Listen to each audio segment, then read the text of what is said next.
The desert night wrapped around Sarah Caldwell like a shroud. Moonlight painted the Arizona landscape in shades of silver and shadow, transforming the Superstition Mountains into jagged teeth against an ink-black sky. She stood before a simple grave marker, weathered wood carved with a name that had once meant everything. Marcus Caldwell, beloved husband, 1846 to 1885. Sarah placed a single wildflower against the headstone. Her fingers lingered on the rough surface, tracing letters worn smooth by 8 months of wind and sand. The gesture felt hollow now. Everything felt hollow. "I never told you who I really was, Marcus," she whispered to the silence. "And now I think you know." The words dissolved into darkness. Somewhere in the distance, a coyote called out, its voice sharp with loneliness. Sarah pulled her shawl tighter and turned away from the grave, from the lie it represented, from the life she'd tried so hard to bury alongside the man she'd loved. Behind her, carved into the base of the headstone, where shadow hid it from casual observation, were 4 words she'd added herself just last week. "Forgive me for everything." The camera of memory pulled back, rising above the lonely figure above the graveyard, above the sleeping town of Copper Canyon, until distance reduced everything to points of light scattered across an endless sea of darkness. Then everything went black. 8 months earlier, dawn came to the Arizona Territory the way it always did, sudden, merciless, beautiful. Sarah woke at 5 in the morning to the sound of roosters and the creak of settling wood. Her bedroom was small, Spartan. A bed, a dresser, a single window facing east. On the wall, a photograph of her wedding day. Marcus looked proud in his Sunday suit. Sarah looked young, almost unrecognizable, her smile genuine, in a way it hadn't been since. She dressed in silence, canvas trousers worn but clean, a cotton shirt practical, boots that had seen 1,000 miles of hard road. Her fingers moved through the routine with muscle memory, buttoning, lacing, tying back her dark hair with a leather cord. In the mirror, a woman of 38 stared back. Still beautiful, people said, but beauty felt like a language she'd forgotten how to speak. The house was quiet. Too quiet sometimes. Sarah moved through it like a ghost haunting her own life. Outside, the stable yard was coming alive. 6 horses needed feeding, harnesses needed checking, the stagecoach needed its daily inspection. The Caldwell stage line wasn't much, just 1 coach and 2 routes, but it was hers. Or it had been theirs before Marcus died, before everything changed. Sarah moved through the morning preparations without speaking. Her hands checked wheel spokes, tested leather straps, measured feed with practiced precision. The work was meditation. The work kept the ghosts at bay, until the gunshot. The crack echoed across the yard, distant but distinct. Sarah froze, one hand on the coach's doorframe, the other moving instinctively toward her hip, toward where a gun would have been in another life, in the life before. Her fingers found only empty air. She forced herself to breathe, forced her heart to slow. It was nothing. A hunter in the hills, a rancher dealing with a coyote. It meant nothing. But her hand was shaking when she went back to work. Samuel Wright arrived an hour later, riding in on his bay mare with the easy confidence of a man who'd spent 40 years in the saddle.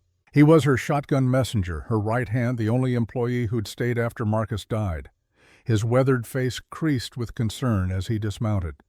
"You look tired, Mrs. Caldwell." "Didn't sleep well," Sarah said. It was true enough. Samuel tied his horse and walked over to inspect the coach. His movements were careful, thorough. He'd been with them for 3 years, long enough to know quality work when he saw it, long enough to know when Sarah was lying about sleep. "Got word from Fort Yuma," he said, running his hand along the coach's frame. "They're ready to send that payroll. $6,000 in banknotes. Want it transported end of the week." Sarah's hand stilled on the harness she was adjusting.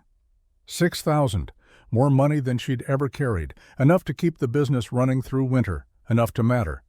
"That's good news," she said carefully. "Is it—" Samuel turned to face her, his expression grave. "You know what happened to the Silver Creek line last month? Kane's men hit them on the main road. Took the payroll, put 2 men in the ground. Victor Kane." The name hung in the air between them like smoke. Everyone in the territory knew Kane, crime lord, businessman, the man who made problems disappear for a price. 3 stage lines had either sold to his front companies or shut down in the past 6 months. The Caldwell line was the last independent operator on the Fort Yuma route, the last obstacle to Kane's complete control. "Marcus wouldn't run," Sarah said quietly. "Neither will I." Samuel's jaw tightened. "Marcus is dead, Mrs. Caldwell, and you got more to lose now than just the business." He meant Anna. Sarah knew he meant Anna. She turned back to the coach, unwilling to let him see her face. "We'll talk about the payroll run later. Right now we have the mail route to Tucson." Samuel wanted to argue. She could feel it in the weight of his silence. But he was too loyal, too respectful to push. He simply nodded and went to prepare his own gear. Sarah watched him go, then looked toward the house, toward the second-floor window where Anna's room was. The curtains were still drawn. The girl would sleep another hour at least, wrapped in the innocence of 16 dreaming dreams that didn't yet include bullets and blood and choices that left scars. Sarah envied her that. Anna Martinez had her mother's eyes. Dark, intelligent, capable of devastating honesty. Rosa Martinez had been Sarah's only real friend in Copper Canyon, the only person who'd known her before Marcus, before respectability, before the carefully constructed life that had felt almost real until it shattered. Rosa died of consumption a year ago, coughing blood into rags while Anna held her hand. Her last words to Sarah had been a plea: "Take care of my daughter. Keep her safe. Don't let this place break her the way it breaks everyone." Sarah had promised. It was a promise that woke her at 3 in the morning, a promise that tasted like failure every time Anna asked questions about the world, about men, about survival. That evening, Sarah returned home to find the barn door open. The sun was setting, painting the western sky in shades of copper and gold. Sarah's boots made no sound on the packed earth as she approached. Through the gap in the door, she could hear movement, the click of metal on metal, the soft curse of frustration. She pushed the door wider. Anna stood in the center of the barn, Marcus's old Colt revolver gripped in both hands. She was aiming at a makeshift target, a piece of wood propped against a hay bale. Her stance was all wrong.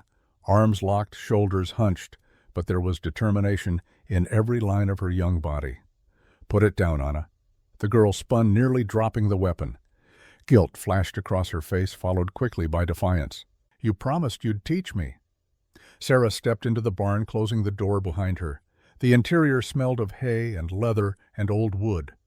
Dust motes danced in the slanting light. "I promised your mother I'd keep you safe." "Those are different things." Anna's voice was steady, but her hands trembled slightly on the gun's grip. Sarah moved closer, slow and careful. When she spoke, her voice was soft. "Safe from what? From ending up like her, working yourself to death for pennies, from ending up like you." The words landed like a slap. Anna's eyes went wide, realizing what she'd said, but Sarah just smiled. It was a sad, broken thing, that smile. Smart girl. Silence filled the barn. Outside, the evening wind picked up, rattling the loose boards. A horse nickered in its stall.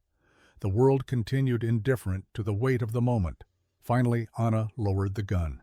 Her voice was smaller when she spoke again. "What were you before this, Sarah, before Marcus? Someone I don't want you to become.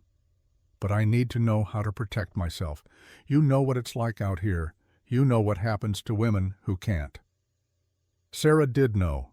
She knew too well. She crossed the remaining distance between them and gently took the revolver from Anna's hands. The weapon felt familiar in her palm, like greeting an old friend she'd tried to forget. Her fingers found the balance point, automatically adjusted grip without thinking. Anna watched her with those dark, knowing eyes. "One lesson," Sarah said finally. "That's all. You learn to shoot straight enough to scare someone off. Nothing more." The girl's face lit up, but Sarah held up a hand. "But you need to understand something first. Every person I ever shot, I remember their faces. Every single one. That's the price, Anna. You don't just pull a trigger, you carry them forever." "How many?" The question was barely a whisper. Sarah looked down at the gun in her hand, looked at the scratches on its frame, the wear on its grip. Each mark a story, each story a ghost. "Enough to fill a graveyard." She handed the weapon back to Anna, but kept her hand over the girl's on the grip. teaching grip even now, even when she'd sworn she wouldn't. "Do you regret it?" Anna asked. "Every day." Sarah released her hold, stepped back. "But I'd do it again to survive. That's what you need to understand. Survival isn't clean. It isn't noble. It's just surviving." They stood in the fading light, teacher and student survivor, and innocent, separated by years and experience, but bound by promises made to the dead. "Tomorrow," Sarah said. "We'll start tomorrow. But Anna, if I teach you this, you have to promise me something. Anything. You'll only use it to protect yourself, never to prove anything, never to show off. Never because you're angry or hurt or want someone to fear you." Anna nodded solemnly. "I promise." Sarah wasn't sure she believed her. She wasn't sure Anna believed herself, but promises were all they had in the end. Promises and the hope that they might be enough. The lesson happened the next evening after the day's work was done. Sarah set up targets in the gully behind the property, far enough from town that gunshots wouldn't draw attention. She started with basics: stance, breathing, sight alignment. Anna was a quick study, her young body adapting naturally to the mechanics.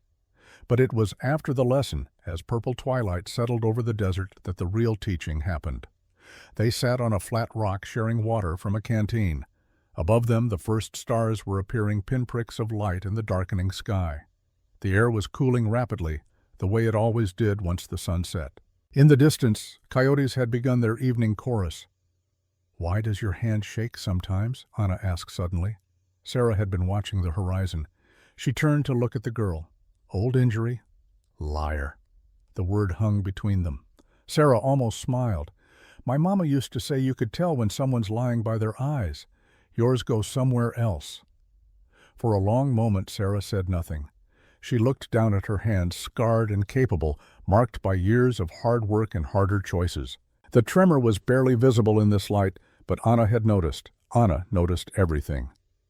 "The ghosts never leave," Sarah said finally.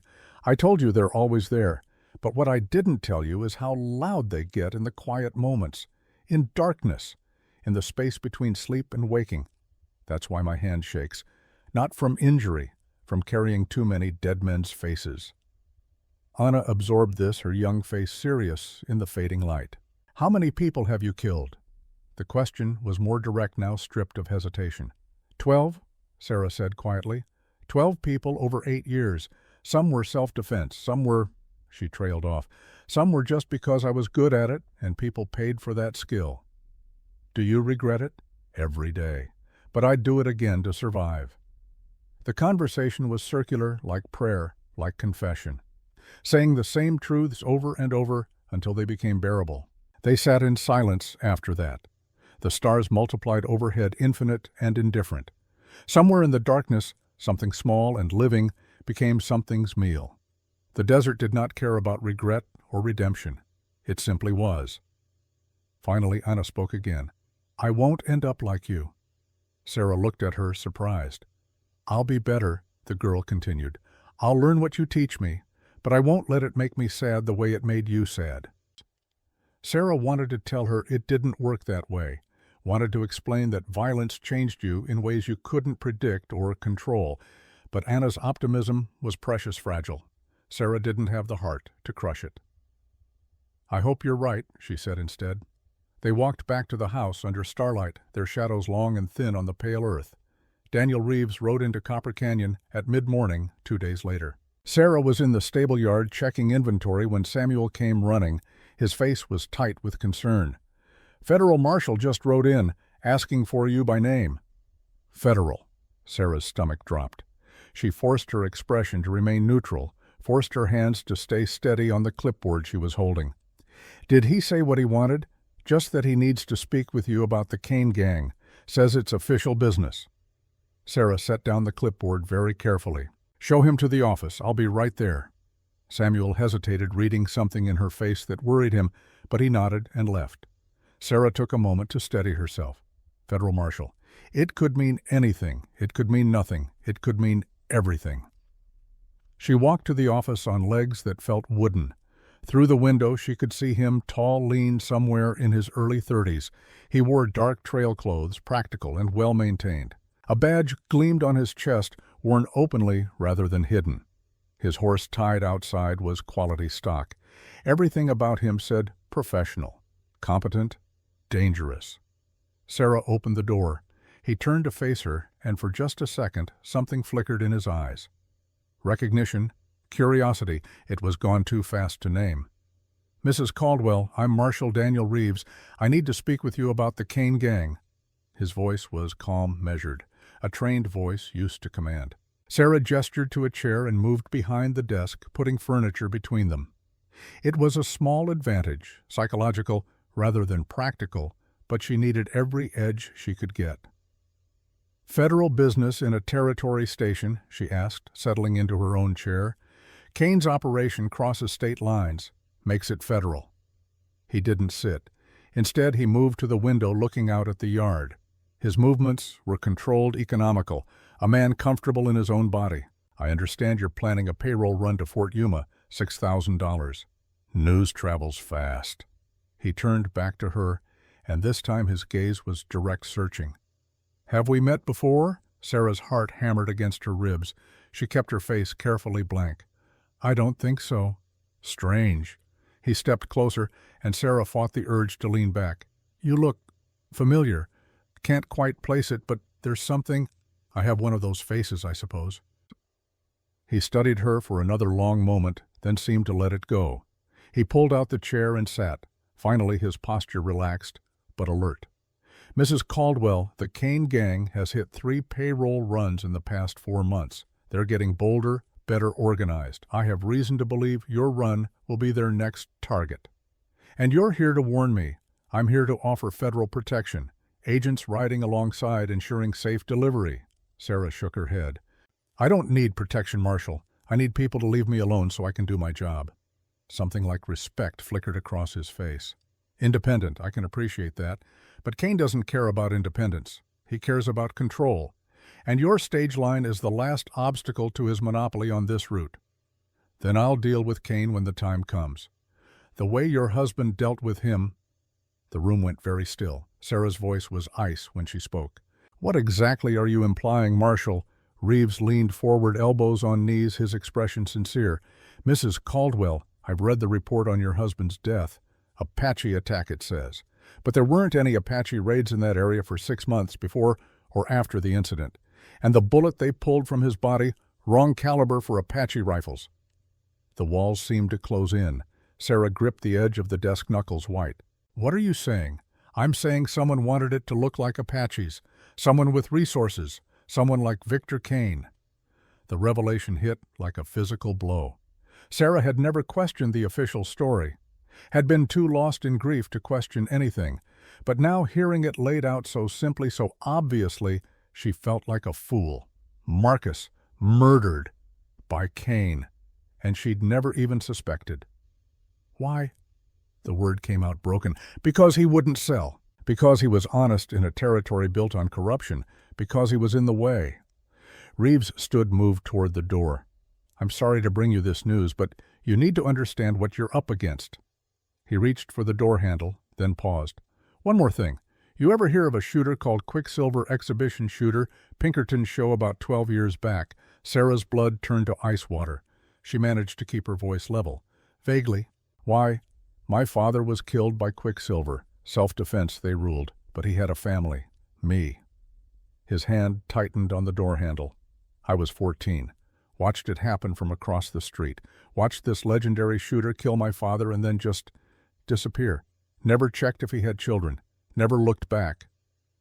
Sarah couldn't breathe, couldn't think. The room was spinning, but she forced herself to meet his eyes.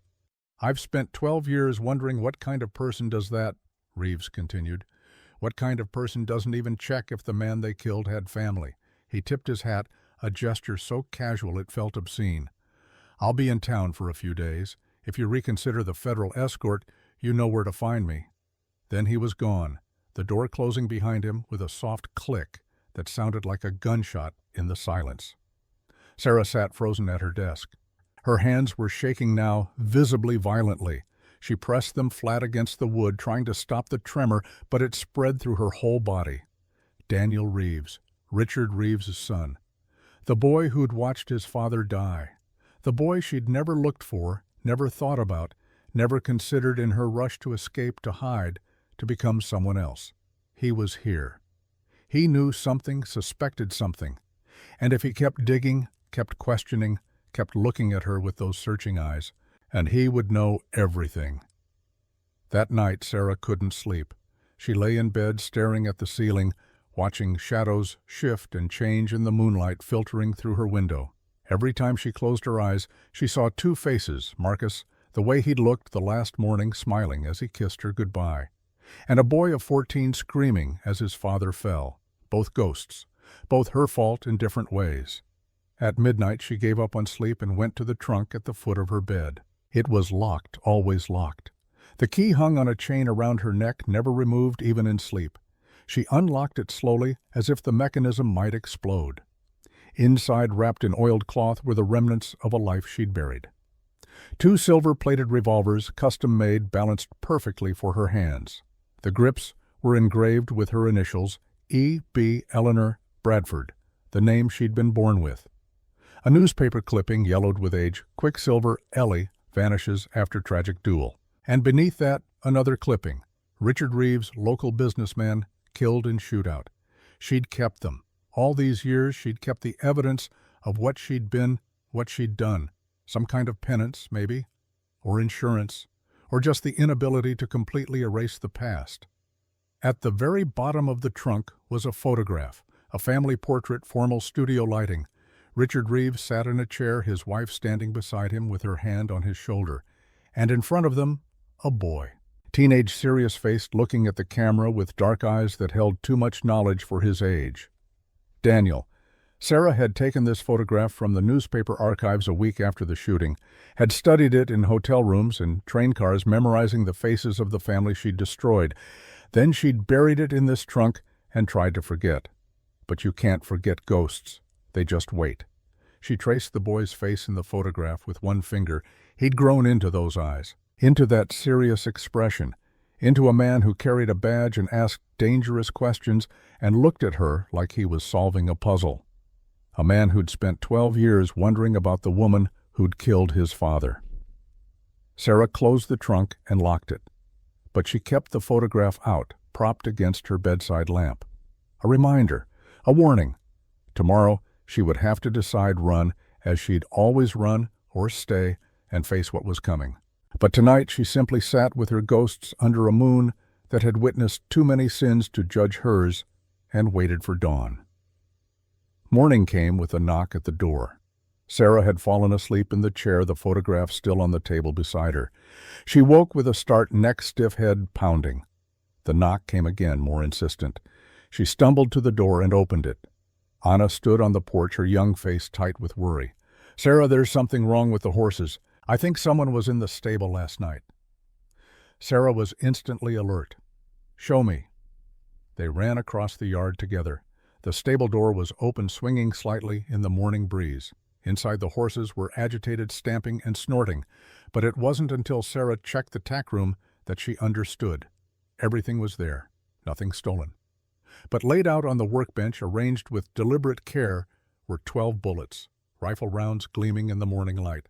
And beside them, a note written in block letters, "We remember everyone." Sarah's blood ran cold. 12 bullets. 12 people she'd killed over 8 years. Someone knew. Someone had counted.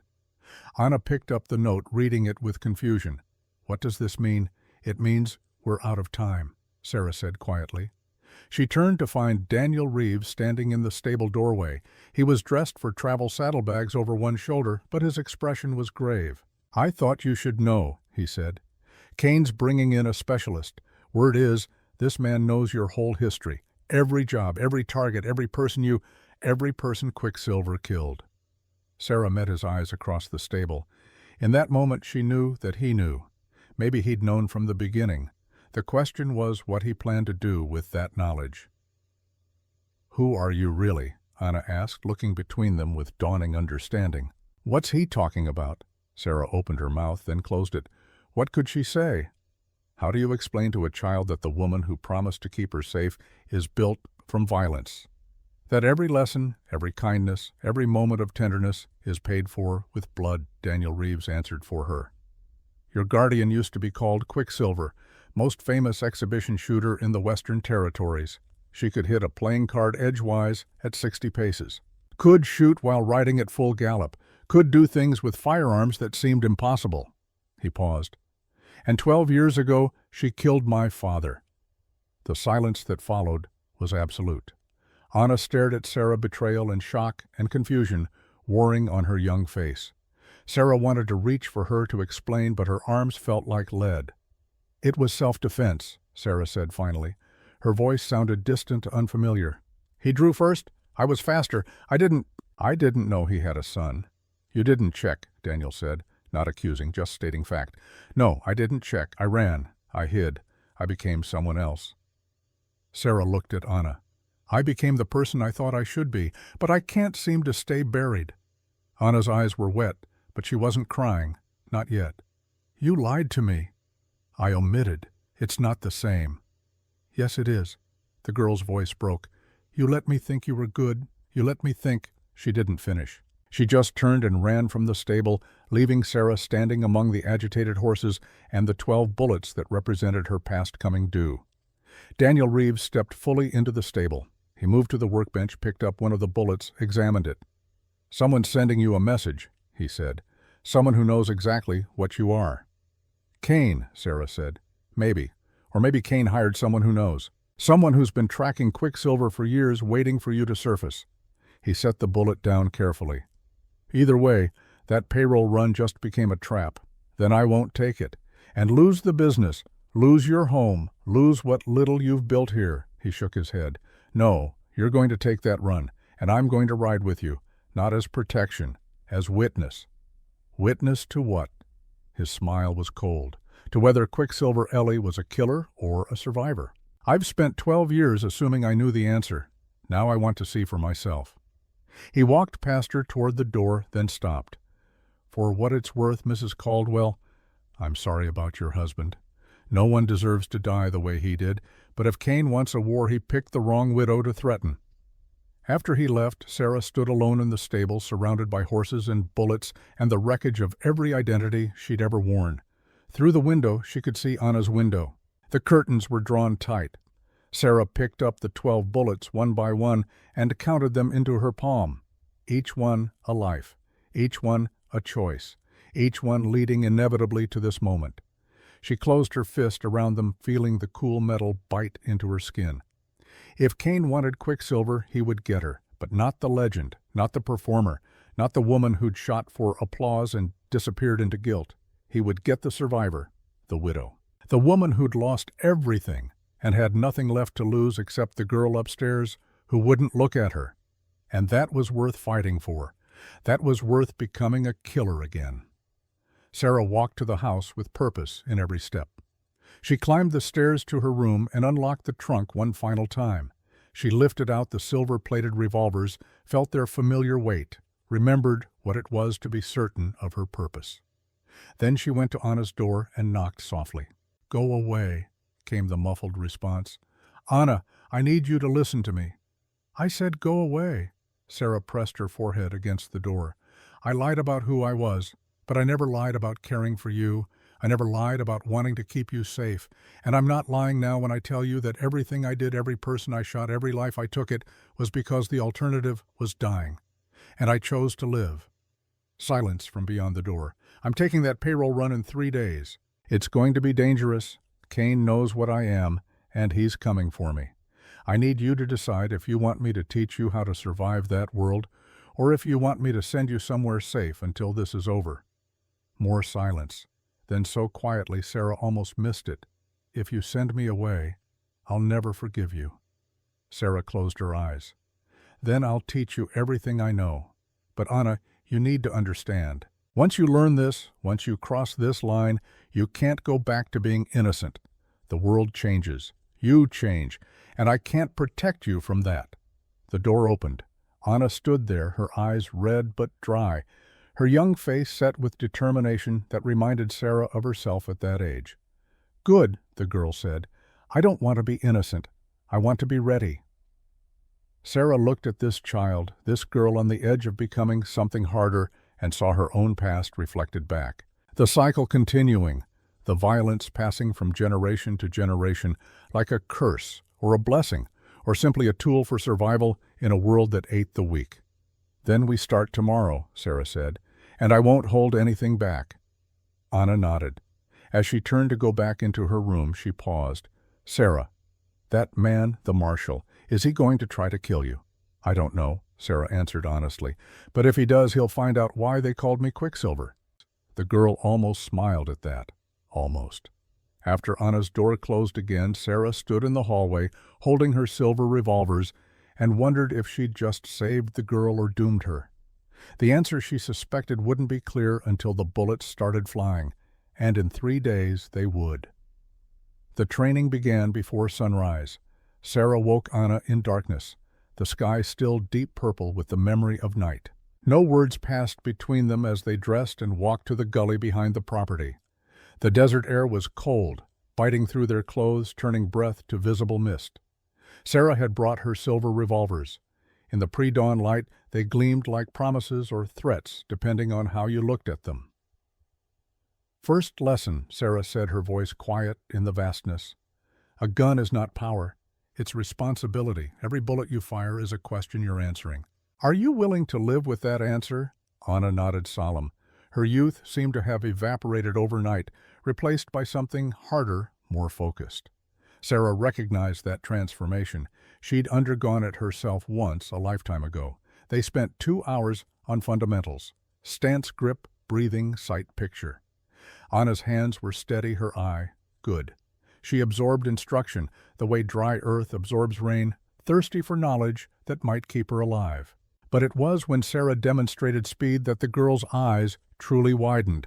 Sarah stood 20 paces from 6 targets, bottles arranged on a fallen log.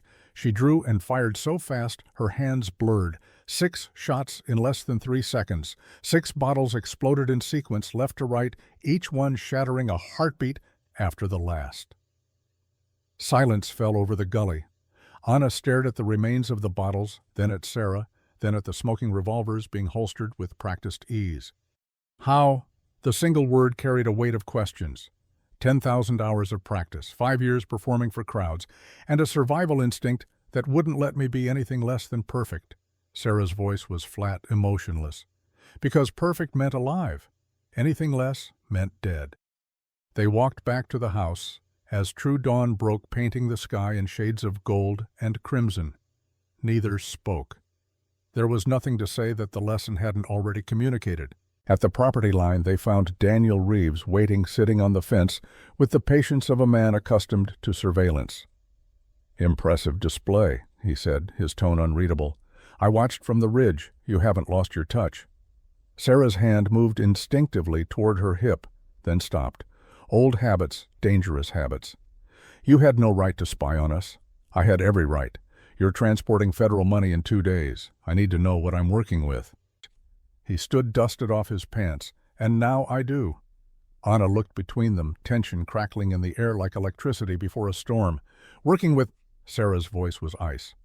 "I don't recall agreeing to partnership, Marshal." Daniel pulled a folded paper from his coat pocket and handed it to her. Official letterhead, Fort Yuma Commander's seal. Sarah scanned the contents, her jaw tightening with each line. The federal government required escort for all payroll shipments exceeding $5,000. Non-negotiable. Marshal Daniel Reeves would ride as primary security. Refusal would result in cancellation of contract and forfeiture of business license. "You went over my head." Sarah's hands crumpled the paper. "You had no right. I had every right. $6,000 is federal interest. And frankly, Mrs. Caldwell, you need the help whether you admit it or not." His eyes flicked to Anna, then back to Sarah. "Kane isn't just after money, he's after you, and I'd prefer you stay alive long enough to answer some questions I still have." The threat was subtle but unmistakable. Sarah heard it clearly: "Cooperate, or I'll dig deeper into who you really are." Anna stepped forward, her young voice sharp. "I don't trust him." "Smart girl," Sarah said, not taking her eyes off Daniel. "But you're scared of him," Anna continued. "I can tell." Sarah didn't deny it. Instead, she addressed Daniel directly. You want to ride shotgun? Fine, but stay out of my way. This is my coach, my route, my business. You're just cargo with a badge." Something like respect flickered across Daniel's face. "Agreed. But Mrs. Caldwell, understand this. I'm very good at my job, and my job right now is keeping you alive. Try not to make that difficult." He tipped his hat to Anna and walked toward his horse, leaving Sarah standing in the morning light with fury and fear warring in her chest. After he'd ridden away, Anna spoke quietly. "He knows, doesn't he? About who you were?" "Yes.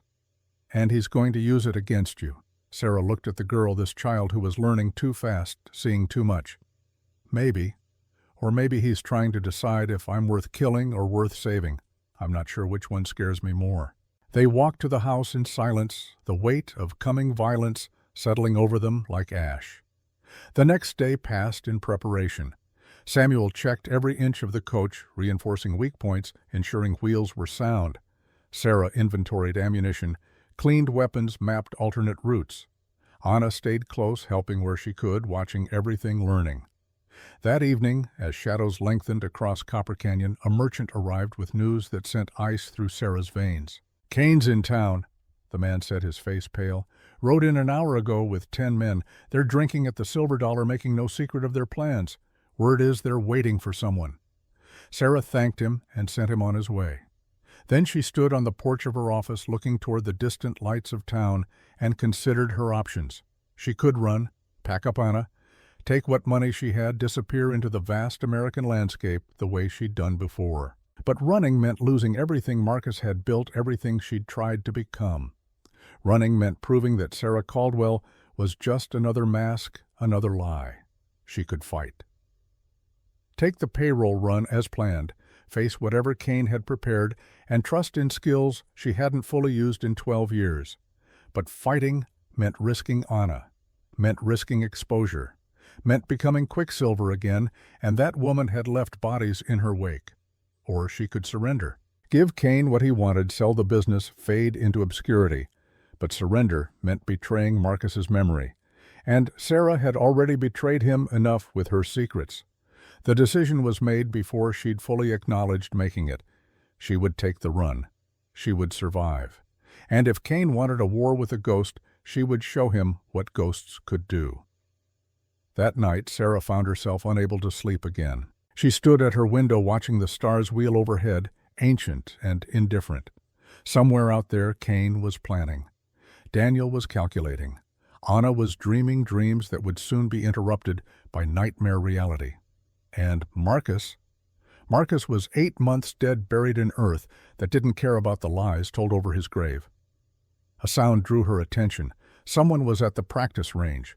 Sarah pulled on her coat and walked out into the night. The moon was nearly full, bright enough to cast clear shadows. At the range, a figure stood silhouetted against the pale desert. Daniel Reeves. He was practicing draw speed, his movements precise, but lacking the fluidity of true mastery. Sarah watched from the darkness for several minutes before making her presence known. "Your stance is wrong," she said, stepping into the moonlight. "You're pulling instead of extending." Daniel turned, unsurprised by her appearance. "Can't sleep either. Seems to be going around." They stood in awkward silence for a moment. Then Daniel holstered his weapon and gestured to the targets. "Show me what I'm doing wrong." Sarah hesitated. Teaching him meant revealing more of her skill, more of Quicksilver.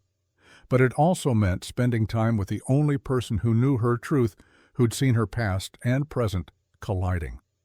She stepped up beside him, close enough to adjust his stance. "You're treating the gun like an enemy, fighting it, but it should be an extension of your intent." She guided his arm to the correct angle. "Feel the balance. Let the weapon find its natural point of aim." Daniel followed her instruction, his body adapting quickly. He had good instincts, even if his technique needed work.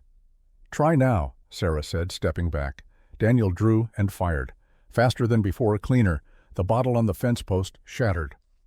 "Better," Sarah acknowledged. They fell into an easy rhythm after that. Sarah demonstrated, Daniel practiced. Corrections were minimal, mostly adjustments of angle and timing. For a while they existed in a space outside of history, just teacher and student. The oldest relationship in the world, Finally, as midnight approached, they sat on the same flat rock where Sarah and Anna had talked days before. The air was cold now, November advancing toward winter. Their breath made clouds in the darkness. "Can I ask you something personal?" Daniel said, breaking the comfortable silence. "Doesn't mean I'll answer." He smiled at that, a brief flash of warmth. "Why stay here after your husband died? Most widows would move to family." Sarah wrapped her arms around herself, seeking warmth that had nothing to do with temperature. "I don't have family. This place is all I have." "That's not true, is it? You have Anna." Sarah looked at him sharply, but his expression held only honest curiosity. "I see how you look at her," he continued, "like she's the last good thing in a world full of bad." "She is," Sarah said softly. Long silence stretched between them, filled only with the night sounds of the desert. An owl hunting, wind through sage, the vast emptiness that surrounded all human endeavor out here. "My father used to say something," Daniel spoke again, his voice distant with memory. "Every bullet has a cost. The question is, who pays it? I never understood until after he died." Sarah's breath caught. This was dangerous territory, the past reaching into the present with clawed hands. "Tell me about him," she heard herself say. Daniel was quiet for so long she thought he wouldn't answer. Then, "He wasn't a good man, but he was my father. He made mistakes, got involved with the wrong people, owed money to Kane's organization, actually. That's why he was in that saloon that day, meeting with someone about his debts." He paused. "When he died, part of me was relieved. The fighting at home stopped. My mother could breathe again, and I've hated myself for that relief ever since." Sarah's tears came unbidden hot against her cold cheeks. She didn't try to hide them. "Maybe," she said, her voice breaking, "maybe the person who killed him did you a favor." Daniel looked at her strangely. "That's a cold thing to say." "Or an honest one." He studied her face in the moonlight, seeing the tears, the pain, the guilt that had carved channels in her soul. "You've carried this for 12 years, he said. "Not a question. Every day. And you never tried to find out if he had family." "I was too afraid, too ashamed. I told myself it was self-defense, that I had no choice, that his drawing first made it justified. But the truth is, I could have walked away. I could have refused the challenge. I was just too proud, too confident in my skill. I wanted to show off." The confession poured out of her like poison from a wound. And a man died because Quicksilver Ellie needed an audience. Daniel absorbed this, his expression unreadable in the shadows. "For what it's worth," he said finally, "I was there that day. I saw it happen. You didn't challenge him. He called you out drunk and angry because someone told him Quicksilver was a woman, and he couldn't stand the idea that a woman might be faster than him. You tried to walk away 3 times before he drew." Sarah stared at him. "You remember that I remember everything about that day. Every word. Every moment. It's burned into my memory the way your victims are burned into yours." He looked away toward the dark horizon. "I spent years hating you, imagining what I'd do if I ever found you. But now that I have—" He trailed off. Sarah waited, heart pounding. "Now I don't know what I feel," he finished, "except that the world is more complicated than a 14-year-old boy can understand. And maybe you've been punished enough." They sat in silence after that, 2 people bound by violence and grief and the impossible weight of the past. Finally, Sarah spoke. "Tomorrow, when we take that run, Kane's going to try to kill me. If he succeeds, I need you to promise me something." "What?" "Take care of Anna. Get her away from here. Give her a chance at a life that isn't built on bullets and blood."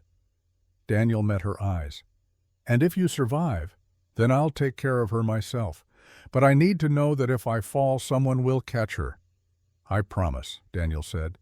And somehow Sarah believed him. They walked back to the house together, not quite friends, but no longer enemies. Something had shifted between them in the darkness, some recognition of shared humanity beneath their separate scars. At Sarah's door, Daniel paused. "Mrs. Caldwell, Sarah, whatever happens tomorrow, know this. You're not the person you were 12 years ago. You've built something here. You've tried to be better. That counts for something." After he left, Sarah stood alone in her room and wondered if trying to be better was enough when the past came collecting debts. She would find out soon. The letter arrived at dawn. Sarah woke to Anna's frantic knocking, the girl's face pale with fear. "This came," Anna said, thrusting an envelope at her. "A writer brought it during the night, left it on the porch." Sarah's hands trembled as she opened it. The handwriting was immediately impossibly familiar. Marcus's handwriting. The world tilted. Sarah had to grip the doorframe to stay upright. The letter read, "Sarah, I know what you were. I know what you did. I know about Quicksilver, about Richard Reeves, about all of it.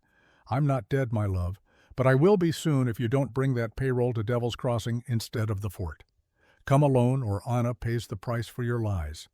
Yours in death and life." Enclosed was a photograph, recent, taken within the last week. Marcus very much alive, standing next to Victor Kane. Both men were smiling at the camera like old friends. Sarah's legs gave out. She collapsed against the wall, sliding down until she sat on the floor, the letter and photo falling from nerveless fingers. Anna picked them up, read quickly, her face draining of color. "He's alive." The girl's voice was tiny, disbelieving. "Your husband is alive." Sarah couldn't answer.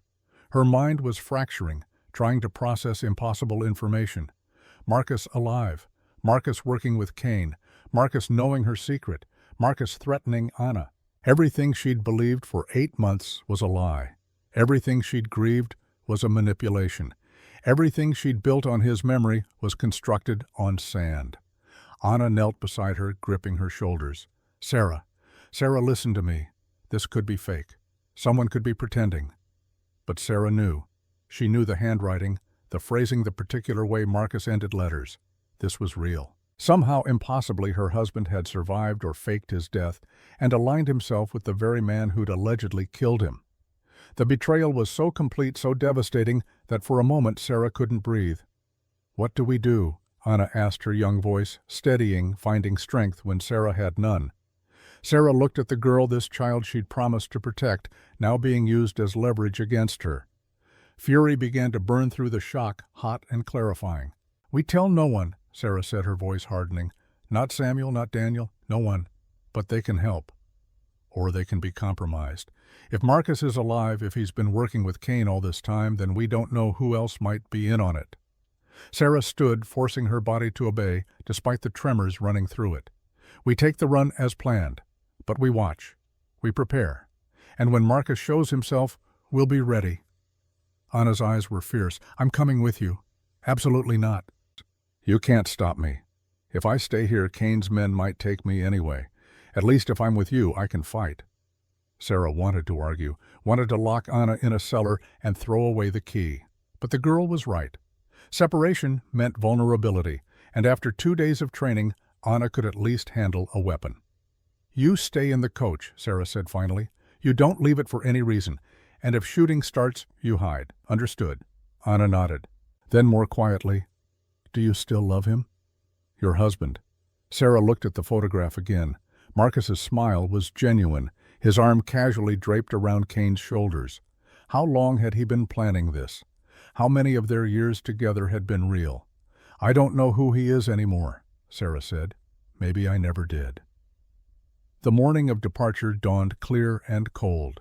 Sarah dressed in her practical traveling clothes, but beneath her jacket she wore the gun belt with her silver revolvers. The weight felt right, like armor or absolution. Anna was already at the coach, helping Samuel load supplies. The girl had dressed practically too, and Sarah noticed with grim approval that she carried Marcus's old Colt tucked into her waistband. Daniel arrived on horseback, his federal badge gleaming in the morning sun. He assessed the scene with professional eyes, the coach, the horses, the 2 women who both looked like they hadn't slept. "Everything ready?" he asked. "As it'll ever be," Sarah replied. Samuel approached, his weathered face creased with concern. "Mrs. Caldwell, are you sure about this?" "There's still time to delay to get more security." "The money's needed. We're going." Sarah's tone allowed no argument. They loaded the lockbox containing $6,000 in banknotes. It was heavy, solid, representing months of work and the future of the business. Sarah watched it being secured under the driver's bench and felt nothing. Money meant nothing if Anna was threatened.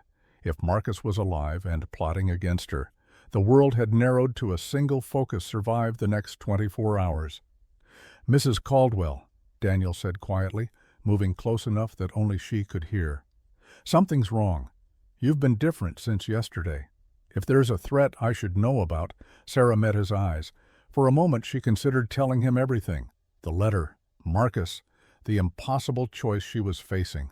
But trust was a luxury she couldn't afford. "Everything's fine, Marshal. Just nerves." He didn't believe her. She could see it in his face. But he nodded and stepped back. Anna climbed into the coach, taking a seat by the window where she could see out. Her hand rested on the grip of her concealed pistol, ready. Sarah took her position on the driver's bench. Samuel climbed up beside her, his shotgun cradled across his lap. Daniel mounted his horse, positioning himself alongside the coach. "Fort Yuma," Sarah called to the team. "Let's move." The horses surged forward, powerful muscles rippling beneath gleaming coats. The coach lurched into motion, wheels crunching on the packed earth of the road. Copper Canyon fell away behind them. Ahead lay 60 miles of desert mountains and whatever trap was waiting. Sarah's hands were steady on the reins, but her mind was calculating. Devil's Crossing was 15 miles off the main route, accessible by a narrow canyon trail. If she diverted there, Daniel would know. Samuel would know. They'd have questions she couldn't answer. But if she stayed on the main road, Marcus's threat hung over Anna like a sword. Come alone or Anna pays the price. The impossible choice Marcus had designed for her: betray everyone who trusted her or risk the life of the one person she loved most. Sarah had 8 hours to decide. They made good time through the morning. The trail wound through increasingly rugged terrain, scrub-covered hills, giving way to rocky inclines dotted with juniper and sage. The sun climbed higher, turning the landscape into a furnace. Inside the coach, Anna watched the passing scenery with eyes too alert for a girl her age. She was looking for threats, scanning ridge lines and canyon mouths the way Sarah had taught her. Daniel rode slightly ahead, his posture relaxed but his eyes constantly moving. He was good at his job, Sarah had to admit. Professional, competent. But he didn't know what was really at stake. Around noon, they stopped at a way station to rest the horses. The proprietor, an old-timer named Hicks, provided water and feed. "Heard Kane's been active," he mentioned casually as Sarah checked the team. "Lost another stage line last week. Silver Creek finally sold out." "We're prepared," Sarah said shortly. Hicks looked at her with rheumy eyes that had seen too much frontier violence. "Mrs. Caldwell, I knew your husband. Good man, honest. If he were here, he'd tell you no amount of money is worth dying for." If he were here. Sarah almost laughed at the bitter irony. "Thank you for the advice," she said, turning away before emotion could show on her face. While the others were occupied, Anna approached Sarah behind the station. "I've been thinking," the girl said quietly, "about that letter." "About your husband. Don't." "But Sarah, what if it's a trap? What if Kane killed Marcus, and this is just a way to get you to divert from the route, to separate you from help?" Sarah had considered that, had desperately wanted to believe it, but the handwriting was too accurate, the details too specific. "It's real," she said flatly. "I know my husband's hand." "Knew," Anna corrected gently. "You knew your husband. This man, whoever he is now, he's not the same person." Smart girl. Too smart. They resumed the journey in tense silence. The afternoon heat beat down mercilessly, turning the coach into an oven. Sarah's shirt was soaked with sweat, her hands slipping slightly on the reins, and still she had made no decision. Devil's Crossing Junction was 3 hours ahead. After that, the choice would be made for her by geography. Daniel rode up beside the coach. "There's a rider on the ridge, been following us for the last hour." Sarah followed his gaze. A distant figure on horseback silhouetted against the sky. "Kane's scout," Samuel said, cocking his shotgun. "Maybe," Daniel replied, "or maybe someone making sure we stay on course." Sarah's hands tightened on the reins. The trap was closing. She could feel it. An hour before Devil's Crossing Junction, the decision was made for her. 3 riders appeared on the road ahead, blocking the path. Behind them, 2 more emerged from side canyons, cutting off retreat. They were surrounded. Daniel's hand moved to his revolver, but he didn't draw. Not yet. The lead rider was a big man with a red beard, scarred face, and eyes that held the flat effect of a born killer. He raised one hand in a gesture that might have been greeting or warning. "Mrs. Caldwell," he called out. Mr. Kane would like a word. He's waiting at Devil's Crossing. You'll want to hear what he has to say." Sarah pulled the team to a halt. Her mind raced through options, all of them bad. Fight 5 armed men against 3 with Anna in the coach. Suicide. Run. The horses were already tired, and the road offered no cover. They'd be shot down within minutes. Comply, walk into whatever trap Kane had prepared. "We're on a federal run," Daniel called out, his voice hard with authority. "Interfere and you're looking at hanging offenses." The red-bearded man laughed. "Federal law don't mean much out here, Marshal. Besides, we're just delivering an invitation. What you do with it is your business." He turned his horse and rode back the way he'd come. The other 4 men held position, making it clear the invitation was not optional. Daniel looked at Sarah. "Your call. We can try to fight through." Sarah looked at Anna's pale face in the coach window, looked at Samuel, loyal Samuel, who'd signed up to protect money, not to die in an ambush, looked at the men blocking the road, professional killers who wouldn't hesitate. "We go to Devil's Crossing," she said. "Sarah, no," Anna called from inside. "It's a trap." "I know, but it's the trap we're going into." She met Daniel's eyes. "Marcus is alive. He's working with Kane, and he has leverage we can't ignore." Daniel's face went hard. "Explain." So Sarah told them. About the letter, the photograph, the threat against Anna, about the impossible choice Marcus had designed. When she finished, Samuel looked like he'd been punched. Daniel's expression was unreadable. "Your husband faked his death and joined forces with the man who allegedly killed him," Daniel said slowly. "That's quite a conspiracy." "I don't care about conspiracy. I care about Anna."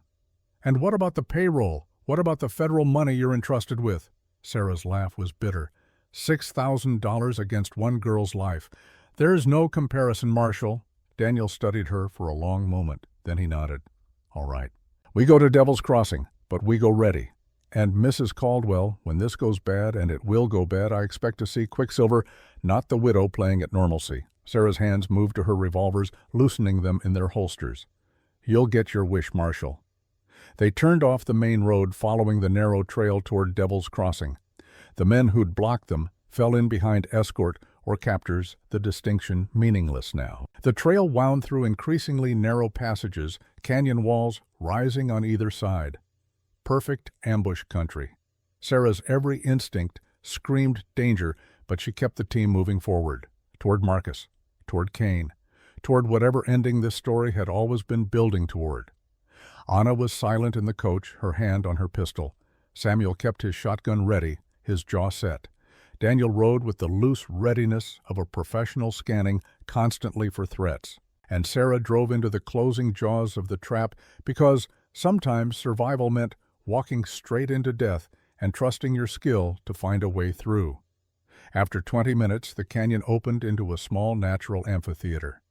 At its center stood the remains of an old mining camp, weathered structures surrounding a cleared area. And in that cleared area 2 men waited. Victor Kane was exactly as Sarah remembered from wanted posters and distant sightings, 50 years old, impeccably dressed, despite the desert location, with the charisma of a snake oil salesman and eyes that held no warmth at all. Next to him stood Marcus Caldwell. Sarah's husband looked older, harder.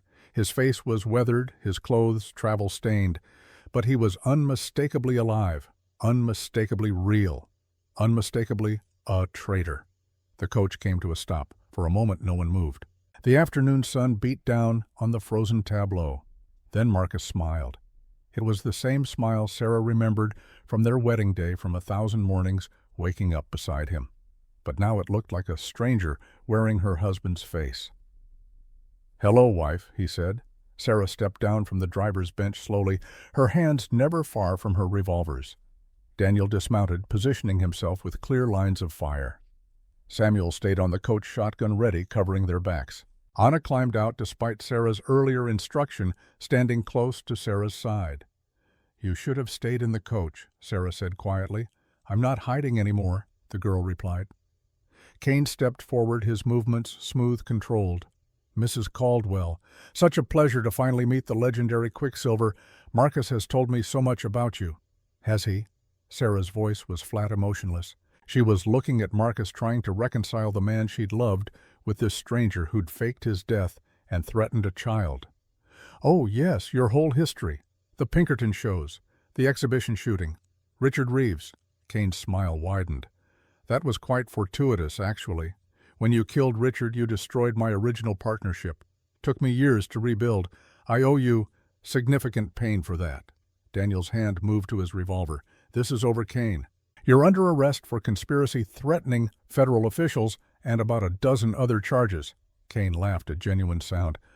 Marshall Reeves, son of the man this woman murdered in cold blood.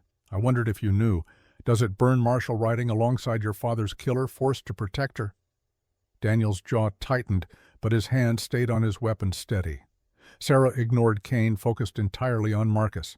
Why, one word carrying the weight of 8 years of marriage, 8 months of grief, and the complete demolition of everything she'd believed about her life. Marcus's smile faded. Because you lied to me. For 8 years, Sarah. 8 years, I loved a ghost. I left that life behind. No, you hid it. There's a difference. His voice rose, years of suppressed anger finally breaking free. You killed Richard Reeves. Did you know he was Kane's original partner? Did you know that when you shot him, you destroyed an empire? Did you even care? It was self-defense, Sarah said. But the words felt hollow even to her. But you didn't have to be there at all, did you? Marcus stepped closer, his face twisted with betrayal. You were performing, showing off.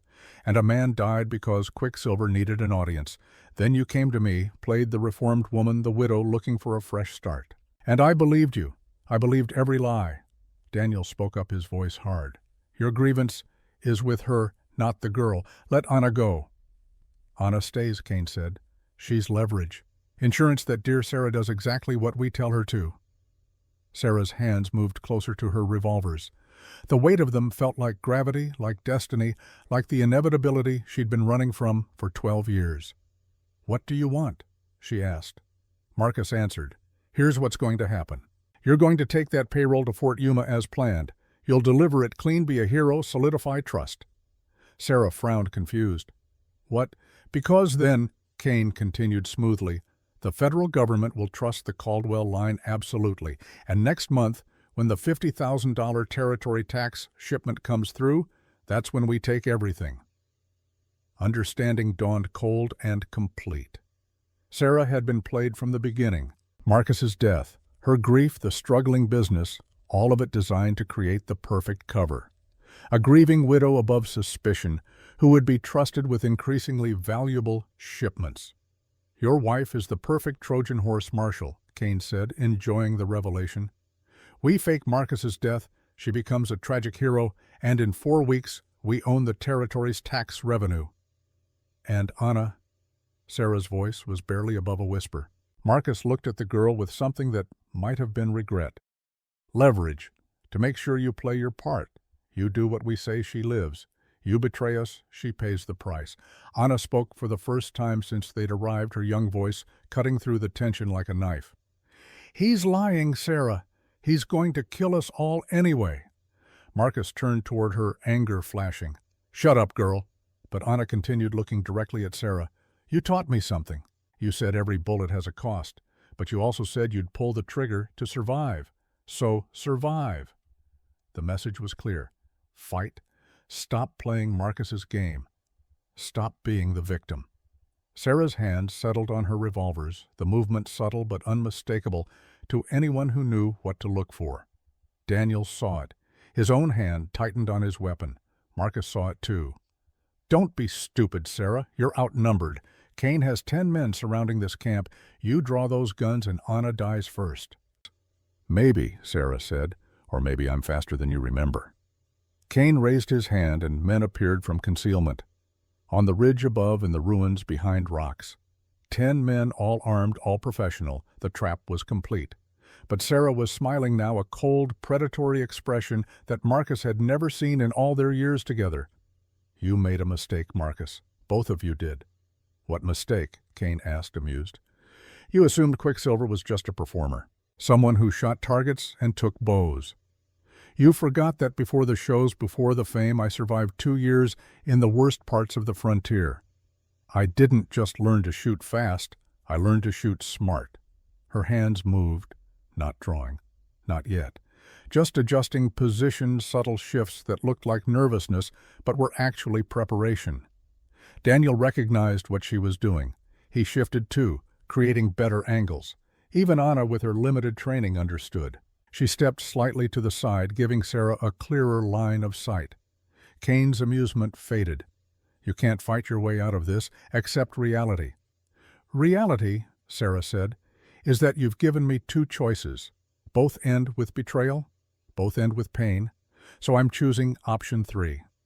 Which is, I stop being Sarah Caldwell and remember what it feels like to be Quicksilver." Her hands blurred. The world exploded into violence. Sarah drew both revolvers in a single fluid motion, faster than thought muscle memory from 10,000 hours of practice taking over. Her first shots weren't at Kane or Marcus, they were at the two men flanking them, the ones whose rifles were already rising. Both men fell. Daniel drew simultaneously, his federal training making him fast enough to matter. He fired at the men on the ridge, forcing them to take cover. Samuel's shotgun boomed the buckshot, catching one of Kane's men trying to circle around. And Anna, brave foolish Anna, pulled Marcus's old Colt and fired at a man rushing from the ruins. Chaos. Kane dove for cover, shouting orders. Marcus scrambled backward, reaching for his own weapon. Men were firing from multiple positions now, bullets kicking up dust, ricocheting off rocks. The noise was deafening, overwhelming. Sarah moved through it like water through stone fluid, and unstoppable. She fired, adjusted, fired again. Every shot calculated, every movement precise. Men fell or took cover, their return fire wild, panicked. This was Quicksilver. Not the performer, but the survivor beneath. The woman who'd learned to kill in back alleys and frontier helltowns before fame made it performative. Daniel fought with professional competence, making every shot count, conserving ammunition. Samuel reloaded and fired again, his experience showing. But it was Sarah who transformed the battle. Her revolvers sang death, each bullet finding flesh or creating cover, creating chaos in Kane's organized ambush. Then Marcus stepped into her line of sight, his own gun raised, pointing at Anna. "Stop!" he shouted. "Stop or I kill her!" The battlefield went still. Sarah froze, both revolvers, still smoking, pointed at two different targets. Around her, Kane's remaining men held position, waiting for orders. Marcus's gun was inches from Anna's head. The girl stood perfectly still, her young face pale, but eyes fierce. "You were always too protective," Marcus said, his voice bitter. "That's your weakness, Sarah. You care too much about this girl." Daniel had his weapon trained on Marcus, but the angle was wrong. If he fired, if he missed by an inch, Anna died. Sarah met her husband's eyes across 10 feet of blood-soaked earth. "Don't do this, Marcus. Whatever I did, whatever lies I told, she's innocent." "No one's innocent," Marcus replied. "You taught me that." His finger tightened on the trigger. And Daniel Reeves, son of Richard Reeves, federal marshal and professional lawman, made a choice.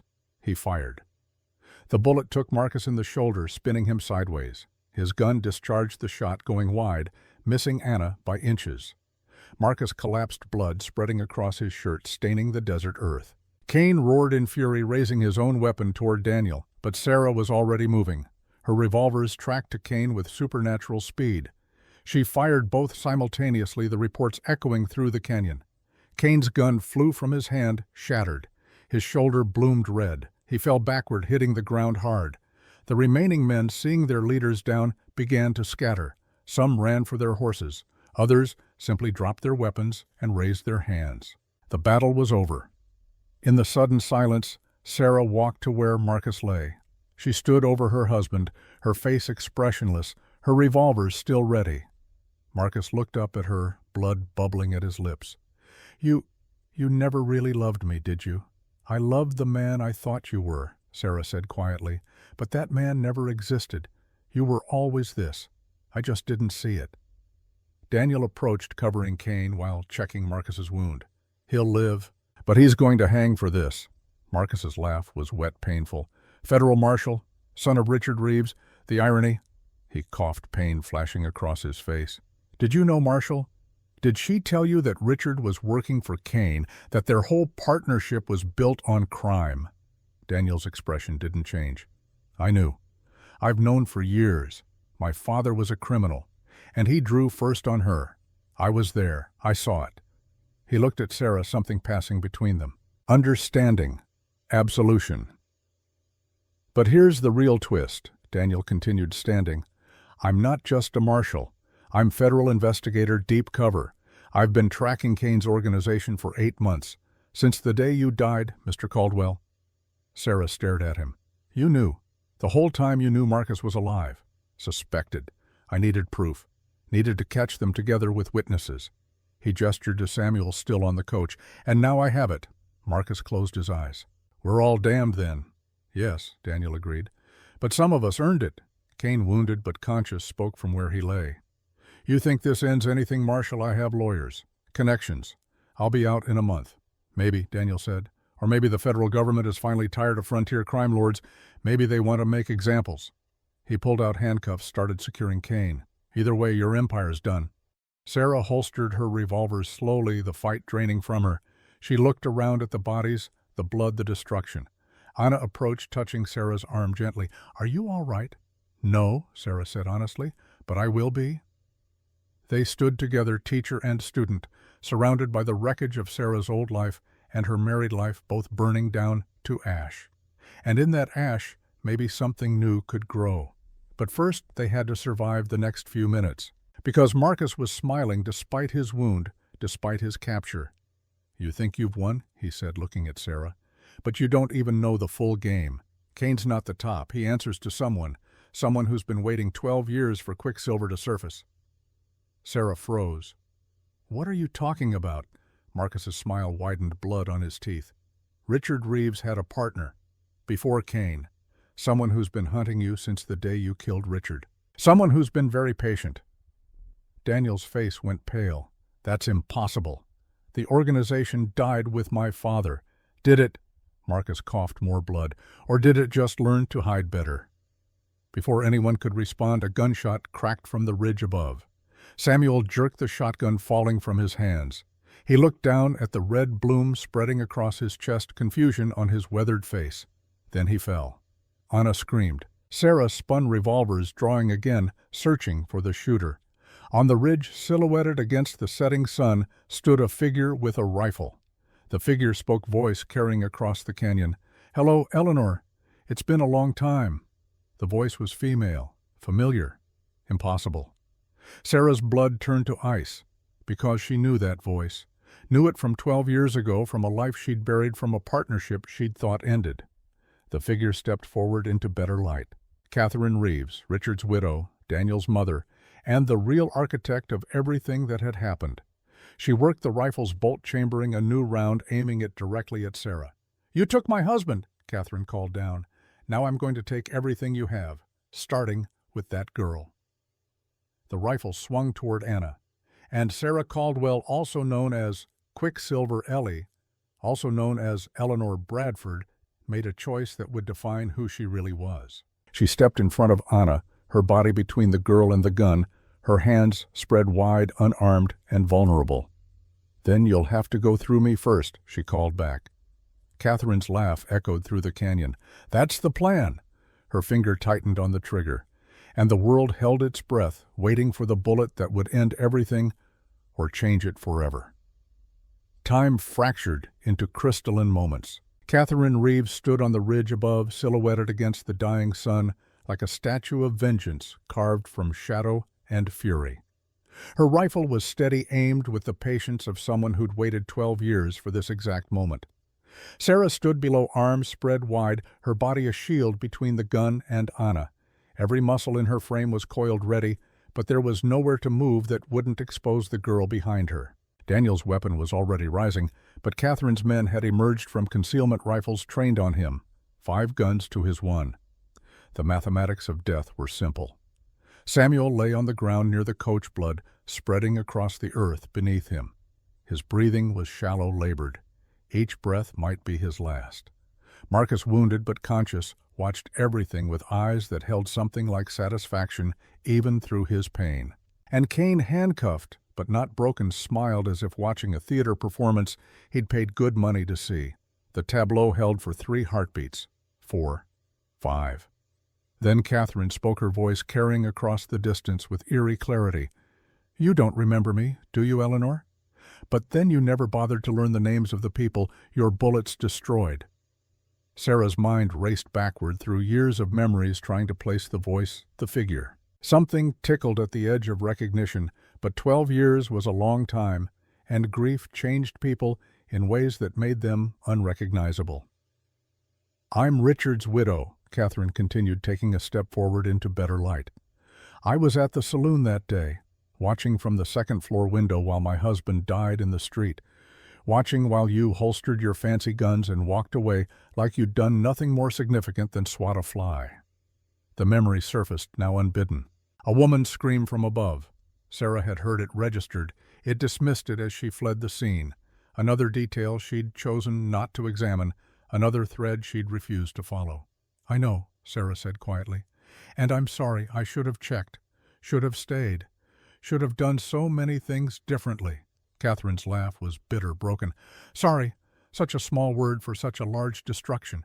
Do you know what happened to me after Richard died?" "Do you care?" Sarah said nothing. What could she say?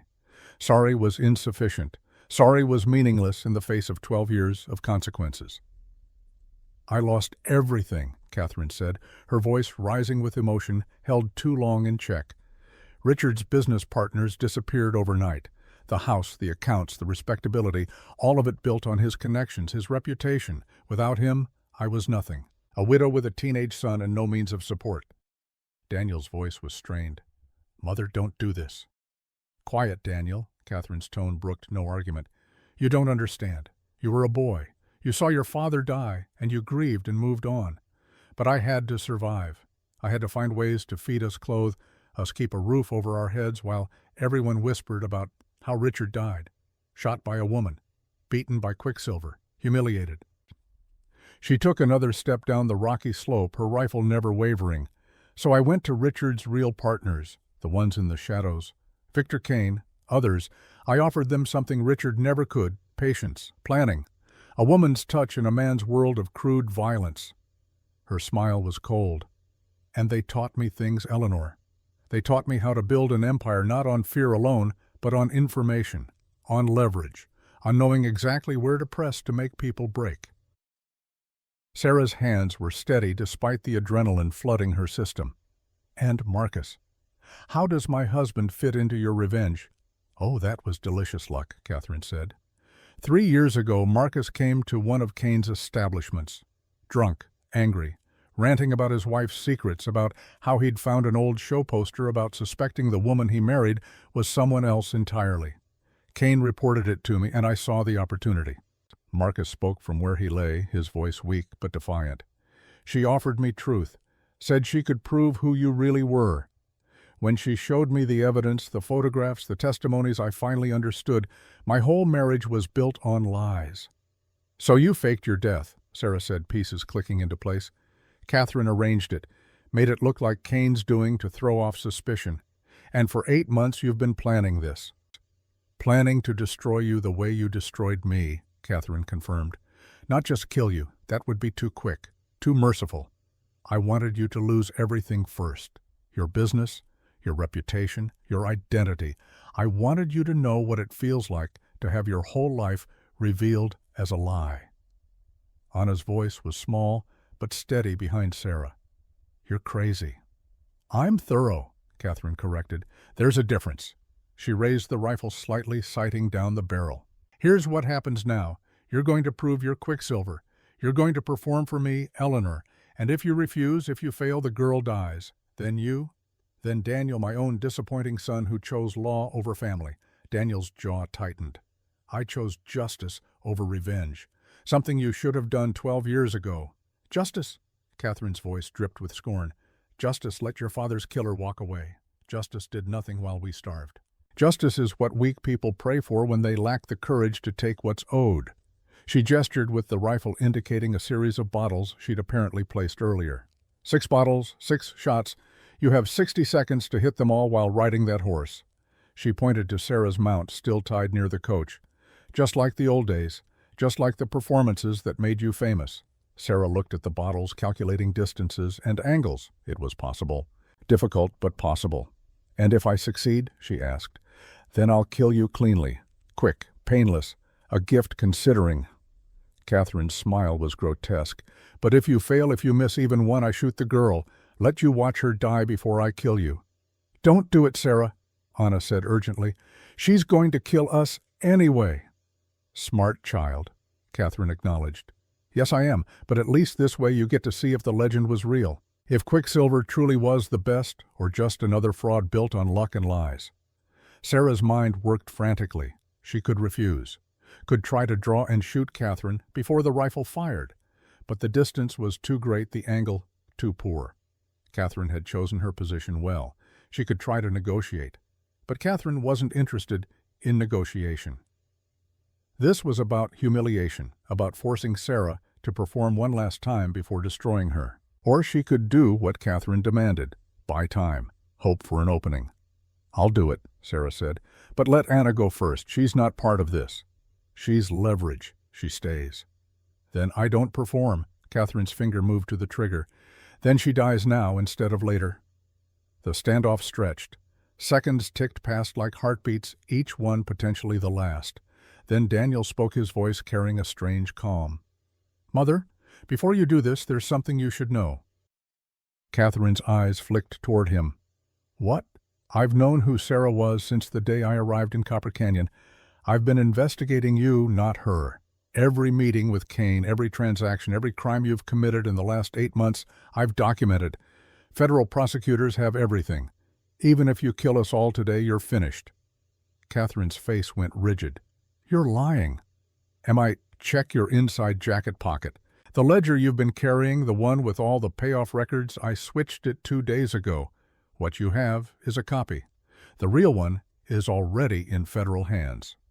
For the first time, doubt flickered across Catherine's expression. Her free hand moved to her pocket, felt the outline of the book there. It was the opening Daniel needed.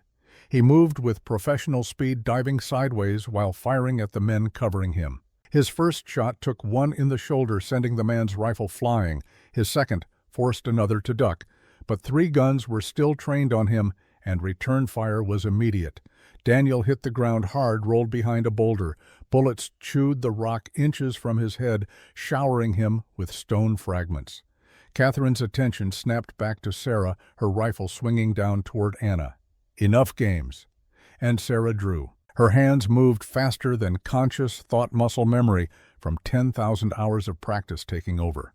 Both silver revolvers cleared leather in a blur of motion, rising with liquid smoothness. She fired the left gun at Catherine. The bullet struck the rifle barrel just as Catherine pulled the trigger, deflecting the shot. Anna's scream pierced the air as the round meant for her head instead kicked up dust 3 feet to her left. Sarah's right gun fired at Kane's men near Daniel, forcing them to cover. Then she was moving, running toward her horse, while firing both weapons, alternately creating a wall of lead that kept everyone's heads down. Anna ran the opposite direction, toward the coach and the wounded Samuel, understanding instinctively that Sarah needed her out of the direct line of fire. Catherine recovered quickly, working the rifle bolt and tracking Sarah's movement. She fired. The round passed so close to Sarah's head that she felt the heat of its passage. But Sarah reached her horse, vaulting into the saddle with acrobatic grace. The animal, trained for exhibition work years ago, responded instantly to her commands, despite the chaos. "You want a performance?" Sarah shouted up at Catherine. "I'll give you one you'll remember." She spurred the horse into motion, circling the clearing at a full gallop. Catherine fired again, missed. The angle was wrong now, Sarah's movement too erratic. Kane's men were trying to acquire targets, but Sarah rode between them and Catherine, using their own crossfire concerns against them. And as she rode, Sarah drew a bead on the first bottle. The shot was impossible. Riding at full gallop over rough ground, the target 60 yards distant and small visibility complicated by dust and setting sun. She fired. The bottle exploded.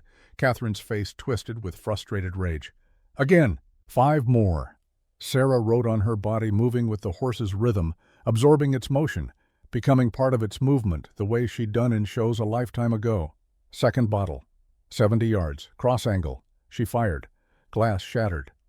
Daniel was fighting from his boulder, keeping 3 men pinned but unable to move. Every time he tried to shift position, gunfire drove him back. Marcus had dragged himself toward a rifle dropped by one of the fallen men, his face gray with blood loss, but determination burning in his eyes. Anna crouched beside Samuel, pressing her hands against his wound, trying to stop the bleeding. The old man's eyes were closed, his breathing barely perceptible. Third bottle.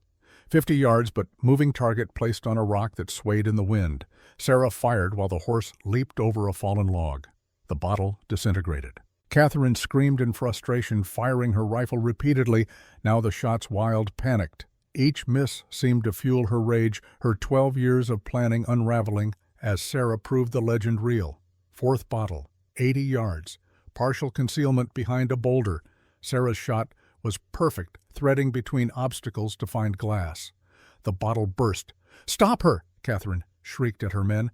"Kill the horse! Kill something!" But the men were pinned by Daniel's covering fire, by their own fear of hitting each other, by the supernatural display of marksmanship that seemed impossible, yet was happening before their eyes. Fifth bottle, 90 yards, setting sun directly behind it, creating blinding glare.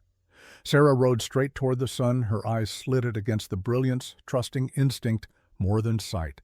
She fired. For a heartbeat, nothing. Had she missed, then the bottle shattered the sound, delayed by distance. One bottle remained. Sarah circled back toward where Catherine stood on the ridge, her horse's hooves thundering against stone and earth. The rifle in Catherine's hands was tracking her movement now with deadly intent. "You think this proves anything?" Catherine shouted. "You think I care about your skill? You're still a murderer. You're still the woman who destroyed my family." Sarah pulled the horse to a sliding stop directly below the ridge, close enough to see Catherine's face clearly, close enough to see the pain beneath the rage. "You're right," Sarah called up. "I killed your husband. I destroyed your family. I ran instead of facing the consequences. And I'm sorry. Truly deeply sorry. But Catherine, this has to end.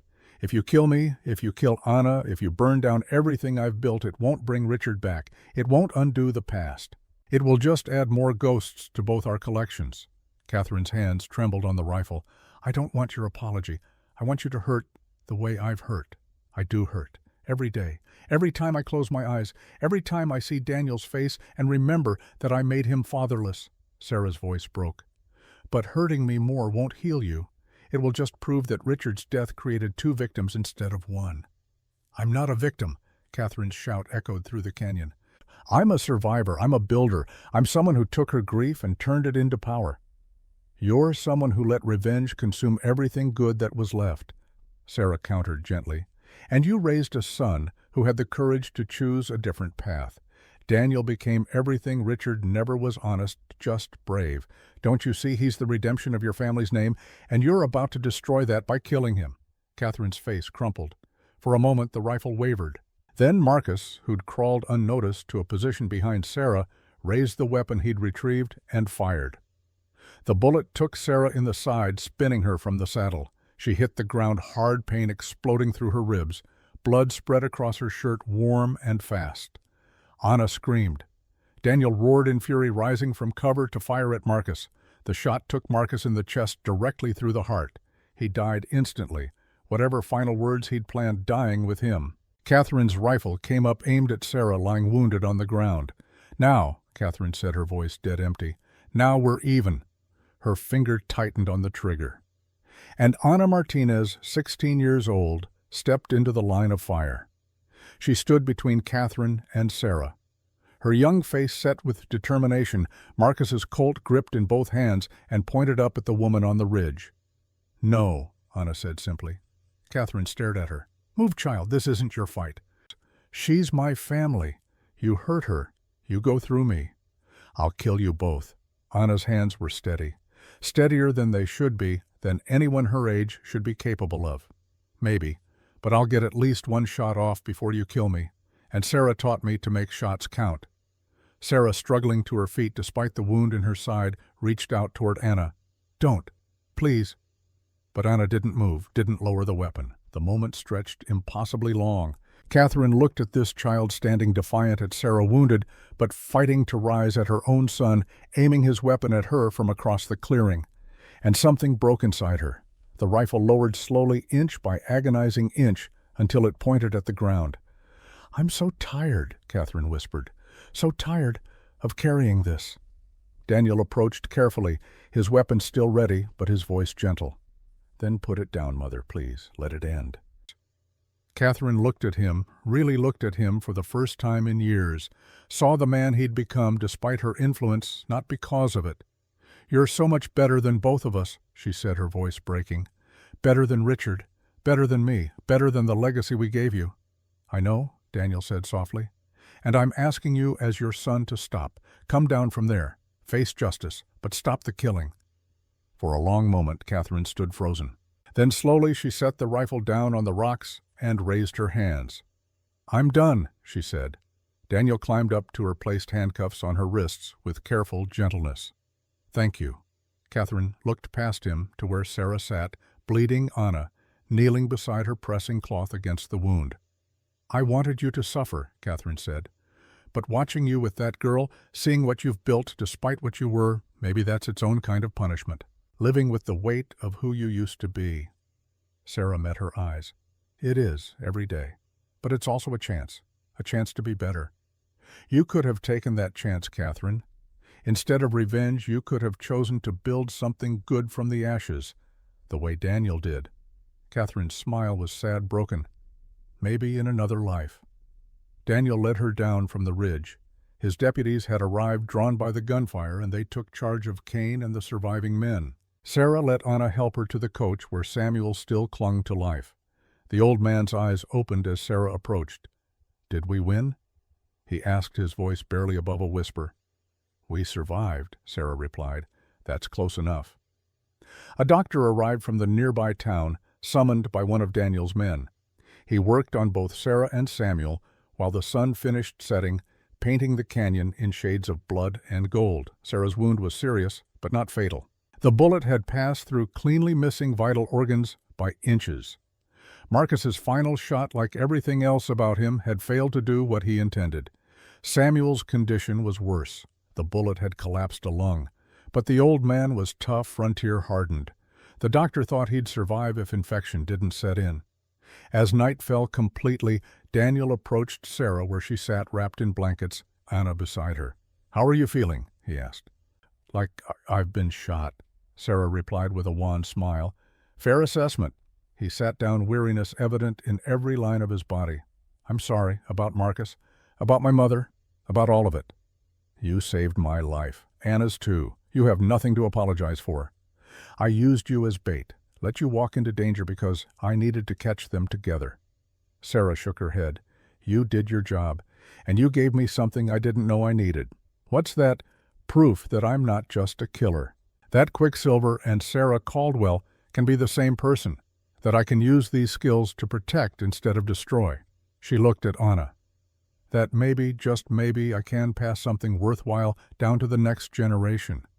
Anna squeezed her hand. Daniel smiled. "For what it's worth, you made those shots today. All of them. Under impossible conditions. You're everything the legend said, and more." "And I didn't kill anyone," Sarah added quietly. "I wanted to. Part of me wanted to put bullets through Catherine, through Kane, through all of them. But I didn't, because Anna was watching. And I needed her to see that there's always a choice." They sat in comfortable silence as stars emerged overhead, infinite and indifferent. Finally, Daniel stood. "I have to take my mother to the territorial prison. Kane, too. The trial will be in 6 weeks. I'll need you to testify.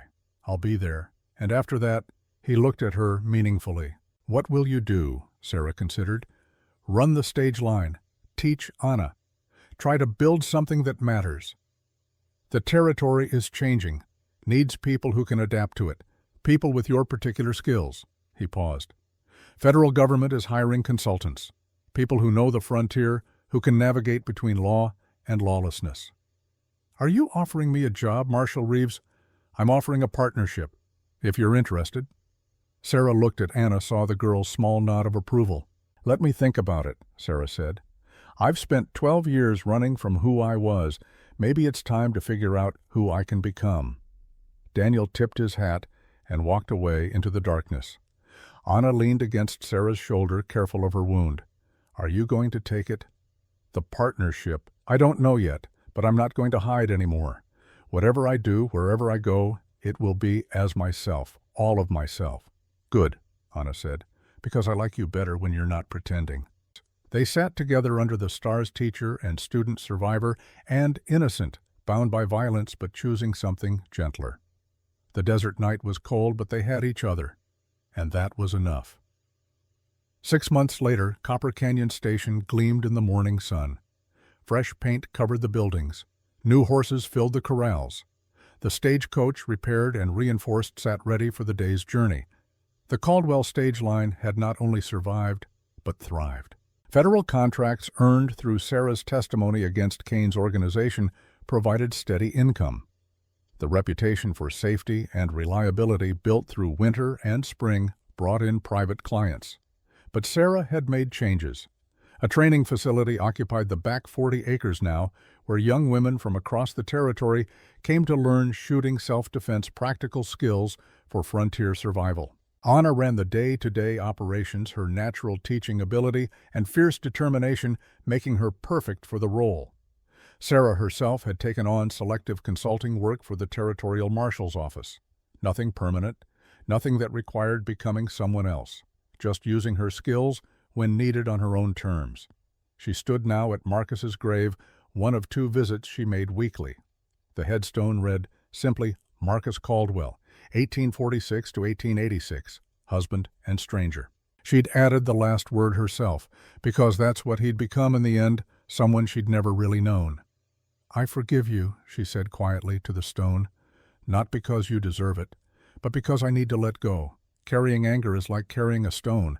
Eventually it just makes you tired." She placed a wildflower against the marker and turned away. The second grave was newer. Samuel Wright, who'd survived his injuries only to succumb to pneumonia during a harsh February. He'd died peacefully, surrounded by friends, having seen the business he'd protected flourish beyond anyone's expectations. Sarah missed him every day. She placed flowers on his grave too, then walked back toward the station, where Anna was preparing the morning's training session. A dozen young women waited, aged 16 to 25, from ranches and towns across the territory. They came for different reasons, some to protect themselves, some to prove themselves, some simply because they'd heard of the legendary Quicksilver and wanted to learn from her. Sarah taught them all the same lessons. Skill was meaningless without judgment. Speed was useless without control. And the best gunfight was the one you avoided entirely. Anna had become her assistant instructor, demonstrating techniques with the silver-plated revolvers Sarah had gifted to her on her 17th birthday. "Remember," Anna was telling the assembled students, "you're not learning to kill, you're learning to survive. There's a difference." Sarah smiled, hearing her own words reflected back. As the morning session began, a familiar figure rode up the road. Daniel Reeves, federal marshal, returning from another case. He'd been gone 3 weeks this time, tracking gun runners along the Mexican border. He looked tired, but pleased as he dismounted. "Successful trip?" Sarah asked, approaching to greet him. "3 arrests, no casualties.